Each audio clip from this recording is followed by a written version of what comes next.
क्यों मार रहे हो इसे? साहब इसने खाना खा लिया, पैसे देने से मना कर रहा है। साहब मेरे पास पैसे नहीं हैं। मुझे मेरे पैसे चाहिए, मुझे कुछ नहीं पता। पैसे ना देने पर इसे जान से थोड़ी मार दोगे? कुछ तो इंसानियत रखो अपने अंदर। साहब मैंने अपना होटल बर्बाद करने के लिए नहीं खोला है, पैसा कमाने के लिए खोला है। किसी इंसान की मजबूरी समझो। मुझे सिर्फ मेरे पैसों से मतलब है। वैसे भी आजकल कलयुग चल रहा है, जो लोगों का भला करेगा उसका ही बुरा होगा। आजकल भलाई का जमाना नहीं है। मैं देता हूँ पैसे। और तुम कुछ काम धंधा क्यों नहीं करते? जब तुम कुछ करोगे जभी तो तुम्हारे पास पैसे आएंगे। साहब मुझे तो कोई काम ही नहीं देता, अभी भी काम की तलाश में जा रहा था मैं। तुम मेरे साथ चलो। तुम इन्हें खाना लेकर आओ, ये भाई साहब खाना खाएंगे। लेकिन ये है कौन? मैंने इन्हें पहचाना नहीं। समझ लो कि ये तुम्हारा भाई है। ये आज से यहीं रहेगा, हमारी कंपनी में काम करेगा। ये तो बहुत अच्छी बात है। मेरा कोई भाई भी नहीं है, आज से यही मेरा भाई है। बैठो मैं खाना लेके आती हूँ।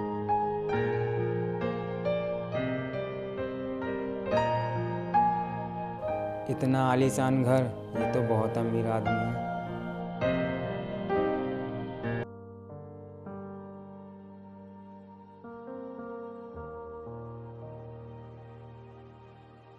साहब आपका ऑफिस तो बहुत शानदार है और कंपनी भी बहुत बड़ी है। आपकी कंपनी में तो डेली करोड़ों रुपए आता होगा। आज से तुम मेरी कंपनी में कर्मचारी बनकर ही काम करोगे। इतनी बड़ी कंपनी कर्मचारी बनने के लिए नहीं है, मैं तो इसका मालिक ही बनना चाहता हूँ।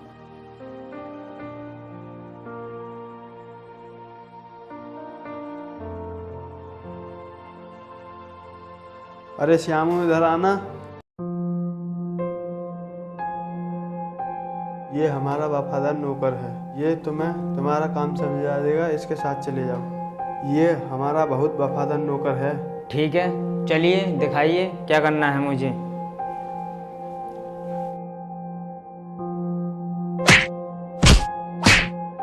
क्या हुआ भैया? इसे क्यों मार रहे हो?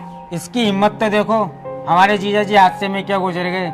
इसे लगा कि अब इस कंपनी में देखभाल करने वाला कोई है नहीं और हमारी कंपनी में चोरी करने लगा। मैम साहब मेरी बात सुनिए, सच्चाई ये नहीं है। क्या बताएगा, क्या बोलेगा? मुझे बता तू, मैंने तुझे रंगे हाथों पकड़ा है। तुम ऐसा कर सकते हो? मैंने कभी ये सोचा नहीं था। लेकिन मैम साहब आपको मेरी बात सुननी ही होगी। जो कहना है मुझसे ही कह। लेकिन मैम साहब आपने मेरी बात नहीं सुनी तो पछताने के सिवा कुछ नहीं बचेगा। मैं इनको अपनी सगी बहन से ज्यादा भी समझता हूँ। तू क्या सोचता है ये तेरी झूठी बातों में आ जाएंगी?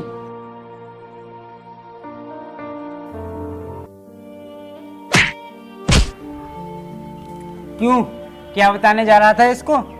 वही जो सच है। लेकिन साहब आप ऐसा क्यों कर रहे हो?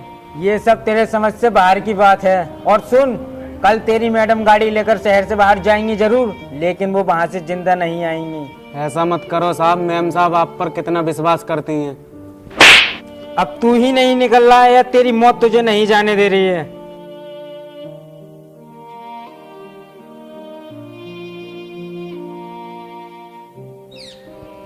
मुझे कुछ भी करके मैडम को बचाना होगा, लेकिन मैं क्या करूं?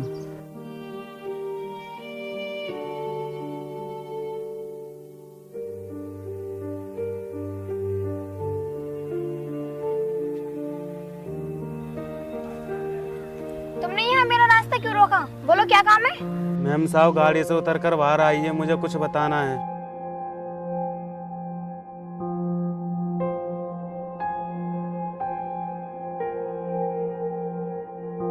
हाँ बोलो क्या काम है? मैम साहब आपके साथ बहुत बड़ा धोखा हो रहा है। अच्छा, और कुछ? मैम साहब आप मेरी बात का यकीन कीजिए। अच्छा, कौन दे रहा है मुझे धोखा? वही लड़का जिसको आप अपना भाई बोलती हैं। नमक हराम, उसने तेरी चोरी पकड़कर कंपनी से क्या निकलवा दिया? तू उसके खिलाफ भड़का कर मुझसे बदला लेना चाहता है? नहीं मैम साहब, मालिक को भी उसी ने मारा मेरी आंखों के सामने, और अब वो आपको मारने की प्लानिंग कर रहा है। क्या? कब, कहाँ, कैसे? मैम साहब आज से 4-5 दिन पहले की बात है। मालिक ने मुझे किसी काम से फार्म हाउस पर बुलाया था। जब मैं वहाँ पहुँचा तो मैंने देखा कि लड़का और मालिक वहाँ बैठे हुए थे। मुझे तुमसे ये उम्मीद नहीं थी। मैंने क्या बुरा किया है तुम्हारे साथ, जो तुम्हें काम देकर भटक रहे थे सड़कों पर भिखारियों की तरह? वो सब मैं नहीं जानता। आज मेरे हाथ में मौका है, तू इन प्रॉपर्टी के कागजों पर साइन कर दे, वरना मैं तुझे मारकर ये प्रॉपर्टी हासिल कर लूंगा। अरे कुछ तो शर्म कर। मेरी बीवी तुम्हें अपना भाई मानती है और तुम ये कर रहे हो।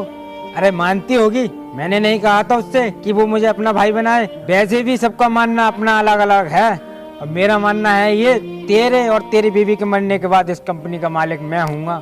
मैंने तुझे बचाकर अपने जीवन की सबसे बड़ी गलती की है। उस आदमी ने ठीक ही कहा था कि कलयुग चल रहा है, भलाई का जमाना नहीं है।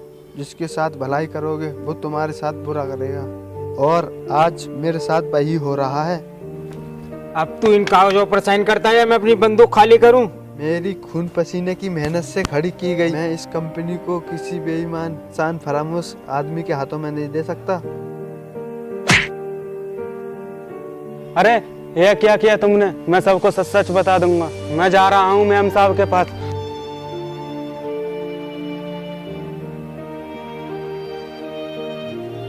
और मैम साहब, उस दिन जब मैं आपको सच्चाई बताने की कोशिश कर रहा था तो वो मुझे मारता रहा और पीटता रहा। मुझे आपको कुछ बताने का मौका ही नहीं दिया, और फिर उसने मुझे वहाँ से मार मार कर निकाल दिया। कहानी तो बहुत अच्छी बनाई है तूने, लेकिन मेरे पति की मौत एक कार एक्सीडेंट में हुई है। वो लड़का बहुत शातिर है मैडम। उसने मालिक को मारने के बाद गाड़ी में बिठा दिया और कार को नाले में ढकेल दिया, जिससे सबको लगे कि ये एक एक्सीडेंट है। तेरी बनाई हुई कहानी पर मुझे यकीन नहीं है। मैम साहब, आपकी जान को खतरा है, आपको मेरी बात का यकीन करना ही होगा।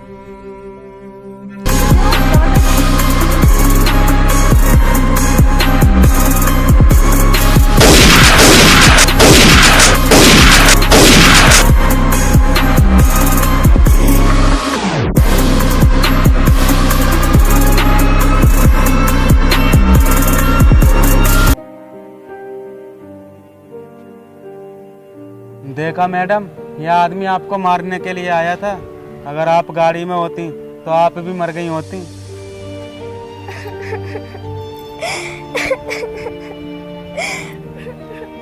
अब रोने से कोई फायदा नहीं है मैडम, वक्त रहते समझ जाइए। मुझे माफ कर दे, मैंने तुझे बहुत गलत समझा, तुझे मारा और तूने मुझे बचाने के लिए ये सब किया। मैम साहब, मैंने तो एक वफादार नौकर होने का फर्ज निभाया है, आपके नमक का कर्ज चुकाया है, ताकि कल को भी नौकरों पर दुनिया का विश्वास कायम रहे। अब मैं चलता हूँ। कहाँ जा रहे हो? तुम उस कमीने को बिना सजा दिलवाए कहीं नहीं जाओगे।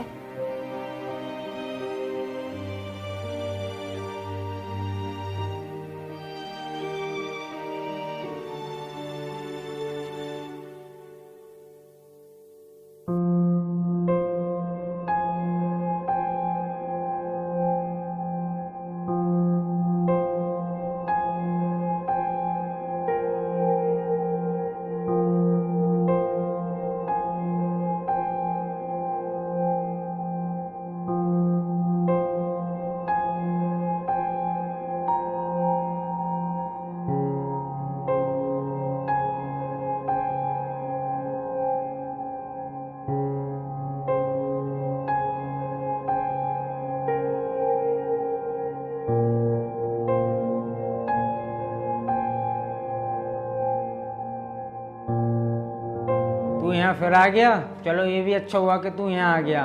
मैंने तुझसे कहा ना कि तेरे मालिक को मारने के बाद मैं उसकी बीवी को भी मार दूंगा। मैंने अपना पूरा काम कर दिया, मैंने उन दोनों को तो मार डाला और अब तेरा नंबर है। तुम मुझे नहीं मार सकते। अरे क्यों नहीं मार सकते, मैं भी ठोक देता हूँ तुझे।